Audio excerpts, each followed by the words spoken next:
हेर्नुहोस् त साथी हो, जुन थालमा खायो त्यही थालमा थुको भन्दैन, त्यस्तै खालको पारा हाम्रा नेपालीले बेङ्गलोरको लालबागमा हेर्न सक्नुहुन्छ। कति साह्रो चाहिँ कष्ट दिए बिचरा त्यो एउटा मान्छेलाई।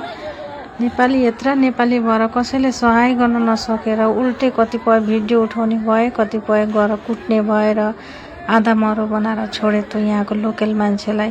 जति हाम्रो गाउँमा गएर यसरी हामीलाई कसैले काम गर्न दिनु र हाम्रो गाउँमा फ्याक्ट्री हुनु, बाहिरका मान्छेहरू आएर काम गर्नु भने हामीलाई सह्य हुँदैन। त्यही पनि यिनीहरूले यति साह्रो हामीलाई हेल्प गरिरहन्, लोकल मान्छेहरूले सपोर्ट गरिरहेछन्।